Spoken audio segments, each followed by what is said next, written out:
Welcome to Military Analytics. The strategies of the war in Ukraine changed a lot in the near-summer period. The Ukrainians saw the key point of the war and began to shift their offensive axis from the Donbas region towards the southern front lines. And for this reason, the Ukrainian forces have started to accelerate their big offensive plans, which they've been planning for a long time in recent days. Within this plan, the first areas to focus on were the southern front lines of Ukraine in the midst of the ongoing war in Bakhmut. Ukraine will be in an advantageous position if it targets Russia's supply line from Crimea. If the Ukrainian forces cut a Russian supply line along Zaporizhia and Kherson, they would be able to achieve better results in their attack against Russia. Russia supplies Ukraine through its supply line, passing through two provinces, Zaporizhia and Kherson, and Crimea. If the Ukrainians can cut the logistics line, they have a better chance. In this context, Ukraine is taking action to put Crimea at the target of missiles. Ukrainian forces are conquering the Dnipro Islands and the southern part of Kherson as part of the Great Spring Offensive. This guarantees them a 150 to 300 kilometer approach to Crimea, threatening the entire North and South Crimea and even the Kerch Bridge. The Ukrainian attacks in the Crimea and Dnipro last week, and Washington's recognition that the use of its guns on Crimea is legitimate, is a big problem for the Russian military, as the Ukrainian army is about to seize control of the Dnipro. Crimea will be completely within the range of Himars GLSDB missiles and British Storm Shadow missiles. In fact, the main base of the Russian Navy Black Sea Fleet in Sevastopol will be within range of Ukrainian missiles.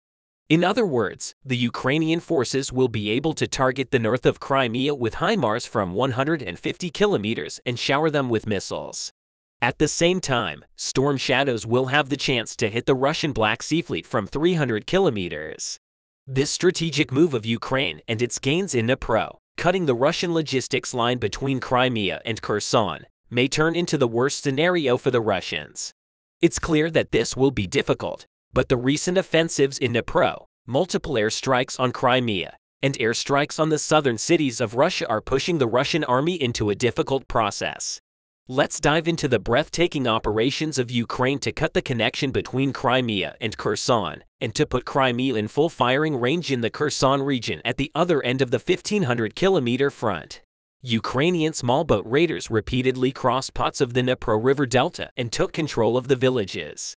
Ukrainian raiding forces launched missile attacks on buildings used as command centers by Russian troops. With this striking offensive operation, the fuse of the spring offensive plans on the southern front of Ukraine was ignited. The aim of the Ukrainians was to seize the islands in the Dnipro and to look at Crimea from a much broader perspective. For this purpose, Ukraine has completely captured the Potemkin Island in the Dnipro River with the offensive operations they've carried out in recent days. The first phase of the plan seemed complete. Some of the raiders who captured Dnipro Potemkin turned out to be from the elite 73rd Naval Special Operations Center, the Ukrainian version of the U.S. Navy SEALs. This island, in theory, began to become a base for a Ukrainian offensive. Attacks on Crimea through the assault bridges built across the river. The Ukrainian armed forces continued to carry out offensive operations using the assault teams in Dnipro. Much of the land was wet, wooded, and poorly covered by roads. In fact, this was the perfect terrain for small groups of Ukrainian infantry. But it was a weak area for traditional Russian defenses, which needed earthworks and dry ground to support tanks and artillery. Therefore, the advance of the Ukrainian forces in the territory of Dnipro continued very quickly. Contrary to what was believed, Mikhailo Podolyak, senior advisor to the president of Ukraine, made statements directly confirming that the counteroffensive of Kiev has already begun. The tanks may not have been mobilized yet in Dnipro, and the Russian frontline positions were not yet under direct attack. But a systematic campaign to weaken the Russian defense was already underway. It can be said that the aim of these attacks was to cut the logistics connection of the Russian army between Crimea and Kherson and to take the route under control. This could become the general strategy of the Ukrainian army, and eventually, the supply line from Crimea to Kherson, Zaporizhia, is cut. The fear of losing the occupied lands from its lands also mobilized the Russian forces. By mid-May, the problem of Russian infantry circulating on the left bank of the Dnipro had become bad enough, and the Russian High Command launched expensive cruise missile attacks on some buildings on Potemkin Island. In other words, Russian forces were also concerned about the Ukrainian advance near Dnipro and Crimea. Currently, Russian officials have been emphasizing that serious defensive fortifications have been made in recent days, especially near Crimea and in the most strategic areas of the peninsula. According to daily situation estimates from pro-Russian sources such as Retaliation and the Ukrainian armed forces, the most concentrated Russian troop movements are in the eastern Kherson and Zaporizhia sectors, which are on the way to a potential attack on the Ukrainian city of Melitopol. In a Telegram post, Grishchenko announced recently that columns of heavy Russian vehicles have withdrawn from their positions around the Donbas cities of Starobilsk, Luhansk, and Krasnodar and are heading towards the southern Zaporizhia and Kherson sectors. In fact, this was proof that the Russian forces had turned their backs on clashes on the eastern Ukrainian front lines like Bakhmut and turned their targets south. So now Ukraine had a double chance. The first is to contain the clashes on the eastern front lines and clear the Russians from the areas.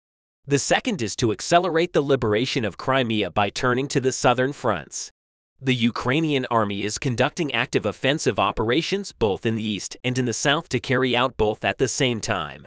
Long-range missiles like the Storm Shadow are currently the military equipment that provides the most support to these Ukrainian plans. Russian artillery attacks, on the other hand, concentrated on the Ukrainian front-line fortifications in the southern areas, and particularly on positions on the right bank of the Dnipro between the towns of Stanislav and Borislav, another potential river-crossing area of Ukraine. This was actually a tactic in the Ukrainian army's Great Spring Offensive plan because when we look at the southern front lines, we can see that there are important regions extending to Kherson, Zaporizhia, Melitopol, Dnipro, and Crimea. But on these front lines, clashes are usually won by strategic moves instead of trench warfare, as in the Donetsk and Luhansk regions. Airstrikes and psychological pressure operations, which are important in the southern fronts of Ukraine and in Crimea, are more strategic. In other words, a big clash awaits us in the following time period. But Ukrainians seem much more prepared for this. The reason for this situation is Western aid. Thanks to Western and U.S. military support, the Ukrainians made their offensive plans much more effective. Ukrainian military planners reported that they began targeting Kremlin-controlled howitzers, mortars, and rocket launchers in a systematic campaign to destroy Russian artillery formations along the war front. The data collected showed that the loss rates of the Russian army's artillery weapons were, by most measures, at a wartime high. These Russian casualties have intensified in the southern front lines of Ukraine in recent days. Russian official state media and military bloggers considered this a raid aimed at diverting Russia's defenses from the planned major Ukrainian offensive in the south. Major General Kyrylo Budanov, head of the Defense Intelligence Agency of Ukraine under the Ministry of Defense of Ukraine, stated in an interview that Ukraine already has the minimum number of weapons it needs to launch a counterattack. So Russian sources seem to be justified in their concerns. There are also increasing numbers of indications that the Russian military is planning its own heavy attacks or anticipating major Ukrainian attacks. Budanov's statements are one of the most concrete proofs of this situation. Official Ukrainian sources and military channels alike, on the other hand, report that recently Russian troops and equipment have moved towards areas where, according to Moscow's estimation, a Ukrainian ground offensive will be launched. In other words, the region mentioned here is the southern front lines of Ukraine. In summary, it seems that sooner or later the Ukrainian military intelligence will fully detect the armament or the Russian air defense radars in the southern front lines and in Crimea, and create a great dominance area. So when the expected Ukrainian attacks happen, you will not only see what's going on in Bakhmut and the cities surrounding them being attacked, but we can also see the Ukrainians heading south, which is crucial. Vladimir Putin's hopes are dashed. The military shipment train sent by Putin, who was preparing a new attack on Ukrainian territory, was blown up by the Ukrainian army with the destruction of the ammunition train detected by the U.S. intelligence service. The Kremlin stood up after more than 15 months of occupation of Ukrainian territory. The Russian army no longer has the strength it had in the first months of the war. The Ukrainian army, which has grown stronger the longer the war lasts, is trying to retake the Russian-occupied territories by increasing its operations against them. In the past weeks, There has been great panic in the Kremlin as pro-Ukrainian Russian soldiers have carried out operations within Russian borders and seized Russian territory. Surprised by the Ukrainian army's advance to Russia's borders, Putin made a strategic change and decided to launch a new attack on Ukrainian territory. In recent months, Belarusian President Alexander Lukashenko and Vladimir Putin met in secret, but no details of the meeting were disclosed. However, after Vladimir Putin started to send troops and ammunition to the Belarusian border, it was determined that Russia would organize a new attack on Ukrainian territory through the Belarusian border. When the last ammunition train sent by Putin, who has been secretly trying to mass troops on the Belarusian border for a long time, was detected by the U.S. intelligence service, the train was destroyed as a result of the air operation organized by the Ukrainian army, and the attack plan of the Russian army was prevented. If we come to the details of the news recently, on Vladimir Putin's orders, Russian General Valery Gerasimov decided to send a large military shipment to send weapons and ammunition to Russian soldiers stationed on the border with Belarus. However, due to the recent operations of the Ukrainian army against Russian shipping routes, Gerasimov changed his plan and wanted to carry out the shipment by train.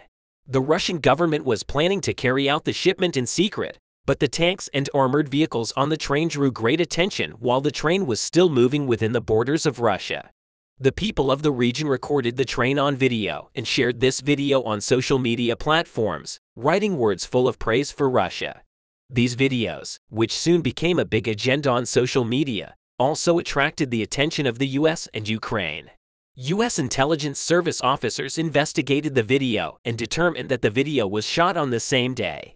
U.S. intelligence officers then identified the railroad route followed by the Russian military delivery train through satellite images and realized that the train was heading towards the Belarusian borders. U.S. intelligence service officials contacted Ukraine and informed Ukrainian authorities about the route of the Russian military train. Valery Zaluzhny, the chief of the Ukrainian General Staff, was aware that this train was being sent for a new attack from the Belarusian border in order to prevent the military train from entering Belarus. The Ukrainian chief of staff launched an operation to neutralize the train as soon as it entered the Ukrainian border. The Ukrainian general contacted the Ukrainian troop commanders in the city of Chernihiv, which is very close to the railways where the train was moving, and informed the Ukrainian army there about the route of the train. As it is known, the city of Chernihiv is very close to Ukraine's border with Russia. The Ukrainian army has deployed two long-range Himars missile systems in this region in recent months to prevent Russia from launching a new attack through this region. The Ukrainian commander thought that with these Himars missiles, they could also destroy the Russian shipment train, and they took action. Ukrainian soldiers who carried out reconnaissance flights with unmanned aerial vehicles launched the air operation after the Russian train reached the Zadora region. After the Ukrainian army fired the long-range Himars missiles deployed in the city of Chernihiv, Himars missiles reached the Zyrardo region within minutes, with 3 of the 6 missiles successfully hitting the target. The Russian delivery train was blown up within seconds. The flames that emerged with the effect of the explosion reached meters high. According to the information obtained from Telegram sources, the local site of the explosion was heard even kilometers away. At the same time, the people living in the region thought that the Russian army was organizing an attack at first. But hours later, the real face of the incident was learned. This air operation organized by the Ukrainian army made a big noise in Ukraine. The destruction of the Russian delivery train has also caused a great panic in the Kremlin palace because this train was carrying weapons and ammunition for thousands of troops who were being held in readiness on the border with Belarus. The spokesman of the Ukrainian General Staff made statements about the operation stating that 8 Russian armored vehicles and a large number of Russian ammunition and weapons on the train were recently destroyed. The number of air operations carried out by the Ukrainian army has increased considerably. The Russian army, which moved freely on Ukrainian territory in the first months of the war, no longer has the same comfort. Thanks to the Patriot air defense systems and long-range missiles purchased by Ukraine from the United States, the Ukrainian army's inventory has become much stronger since the first months of the war. Vladimir Putin tried to spread fear and panic among the Ukrainian population by launching airstrikes on residential areas on Ukrainian territory. Putin, who thought that if the Ukrainian people left these territories, he would be able to occupy them faster, was making very strategic moves. The Ukrainian army had great difficulty in responding to these airstrikes because the Russian army was carrying out various airstrikes with both unmanned warplanes and long-range Iskander missiles. After the last Dnipro attack by the Russian army, the U.S. government decided to send a large number of air defense systems and Himars missiles to the Ukrainian army with a rapid change of decision. This decision of the U.S. has angered Vladimir Putin. If Ukraine deployed these air defense systems, the Russian military's dominance in the air would end. Aware of this, the U.S. first sent the air defense systems and then the long-range missiles. The first thing Ukrainian leader Volodymyr Zelensky did was to place these air defense systems in the areas where the war was most intense. Thanks to these air defense systems placed in many regions, especially in Kiev, there has been a significant reduction in the air attacks of the Russian army. However, Zelensky also wanted to respond to these airstrikes by Russia. Zelensky, who gave orders to the Ukrainian army, carried out an air operation within the borders of Russia for the first time in this way. Zelensky, who wanted to intimidate Vladimir Putin, launched air operations against the Russian cities of Belgorod and Izyum. The Himars missiles, which hit their targets, caused a great panic in Moscow. This was because the airstrikes by the Ukrainian army had caused major damage to Russian energy infrastructure and ammunition depots in the cities of Belgorod and Izyum. In response, Russian leader Vladimir Putin took swift decisions to deploy advanced systems in key areas such as the capital, Moscow. Putin, who placed Pantsir I air defense systems on the roofs of government buildings and high-rise buildings in Moscow, was very afraid of an air attack on Moscow by the Ukrainian army. Putin, who was very angry about these missiles sent to Ukraine, made statements threatening the U.S., stating that they have much more advanced missiles and nuclear weapons than the U.S. Putin threatened both Western countries and the U.S., stating that any country that tries to attack Russia will be wiped off the world map. Putin made a very aggressive speech. However, before long, the U.S. government responded to Putin's statements and silenced him by saying that if the U.S. military intervened in the war in Ukraine, there would be nothing left of the Russian army. The Ukrainian intelligence service recently detected an exposed secret plan of Russian leader Vladimir Putin in Bakhmut. The occupying Russian troops, attempting to ambush the Ukrainian army, were unexpectedly ambushed by the Ukrainian army. The de-escalation between Russia and Ukraine has completed 1 year after the occupation of the city of Salvador. The Russian occupying forces directed all their attacks on the city of Bakhmut. The Ukrainian army is trying to regroup in Bakhmut after withdrawing from Soledar following the occupation of Soledar. The Ukrainian army, which does not want to lose the city of Bakhmut, continues to resist the attacks of Russian forces. Ukrainian state leader Volodymyr Zelensky made statements about it. Volodymyr Zelensky emphasized that they will not surrender the city of Bakhmut to the invading Russian troops and that the city of Soledar will be liberated from the captivity of these Russian troops. The Russian army, which entered the city of David Wagner, mercenaries, forced the Ukrainian army to retreat in the face of these statements. However, despite capturing the city of Salvador, the Russian army suffered great losses. The Ukrainian Defense Ministry stated that as a result of these attacks, the losses of the Russian army in Soledar alone amounted to more than 10,000 soldiers. At present, the Ukrainian Defense Ministry added that more than 800 Russian soldiers are killed on the back and front on a daily basis.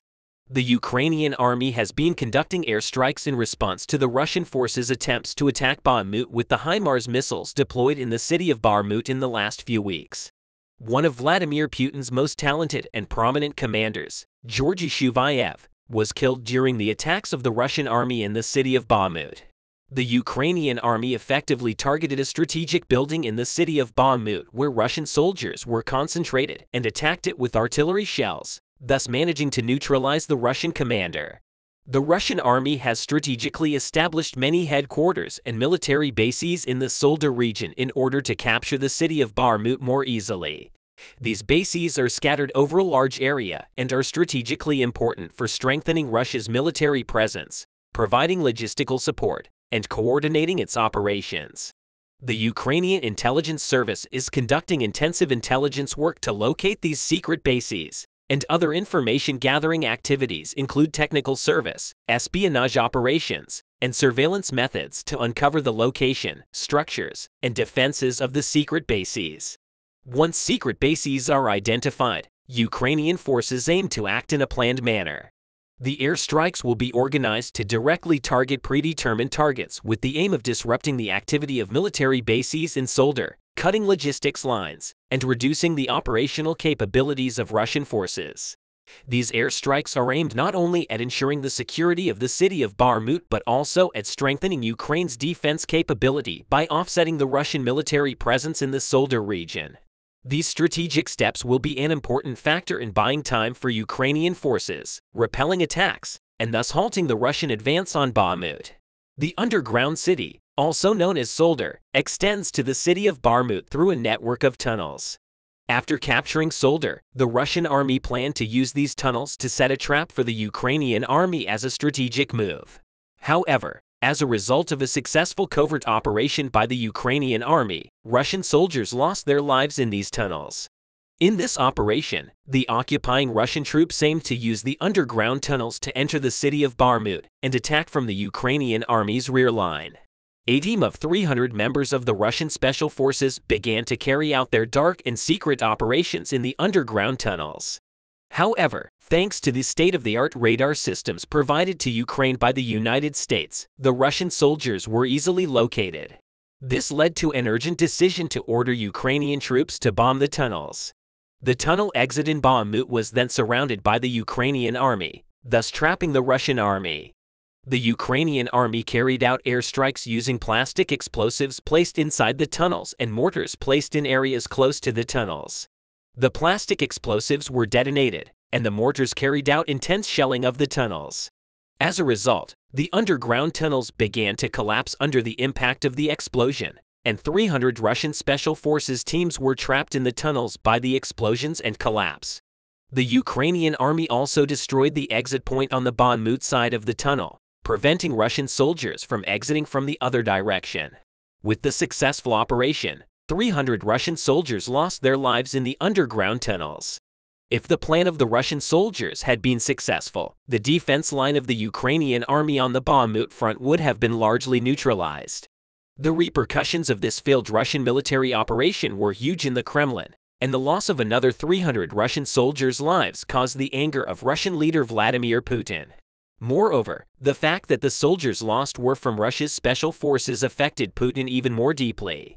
Despite the hesitation of some senior officials about the occupation of the city of Bakhmut and the fact that it was deemed unnecessary, Putin continues to take a very firm position on Bakhmut. It is a well-known fact that Vladimir Putin has many secret plans just like this covert operation, and similar plans have been carried out in many countries, including Ukraine. In particular, the Russian leader sends his own agents to Ukraine to gather intelligence. An incident that has emerged in recent months took place in Germany. Ukrainian soldiers were being monitored by a Russian agent. This agent was trying to obtain information about Ukrainian soldiers training at the headquarters of a military base in Germany by following them with a drone. However, the Russian agent was not caught despite an extensive search after German soldiers noticed a drone. In another case, a Russian agent was captured on Ukrainian territory and confessed that he had been assigned by the Russian intelligence service. He said that his mission was to transmit the coordinates of energy infrastructure facilities in Ukraine to the Russian military. As a result of a prolonged pursuit by Ukrainian soldiers, he was caught while trying to gather information inside an infrastructure facility in Kiev. The agent was taken to the Ukrainian army headquarters for interrogation and confessed his involvement in several previous attacks carried out by the Russian military. For example, it was revealed that the coordinates of an attack on an energy infrastructure facility in Kiev were provided to the Russian military by this Russian agent. Similarly, the fact that an attack in Kharkiv was planned by this agent was also revealed. The coordinates of an airstrike on an abandoned building in Kharkiv were also transmitted by this agent. Vladimir Putin has started to resort to different strategies after the Russian army in Ukraine failed to show the expected efficiency. According to the Ukrainian intelligence service, Putin has sent many Russian agents to Ukraine. The fact that the Russian army has suffered such heavy losses has worried Putin, and he has started to try different tactics to arm Ukraine. The number of soldiers lost by the Russian army in Ukraine now exceeds 190,000, and this is already causing great damage to the Russian army. Moreover, most of the soldiers who have lost their lives are inexperienced soldiers who were recruited through Putin's partial mobilization. Putin continues to send Russian citizens to Ukraine, despite the fact that Russian opposition officials say that Russian citizens who join the army through partial mobilization have not received adequate training and are ignorant of warfare. What is even more remarkable, however, is that these inexperienced soldiers who know nothing about war are nevertheless being deployed to the front lines. Russian commanders are placing these inexperienced soldiers in the most dangerous areas, almost driving them to suicide. This has caused great discomfort among the Russian people and has created great anger against Putin. At the moment, it is among the rumors that Vladimir Putin may decide to mobilize again.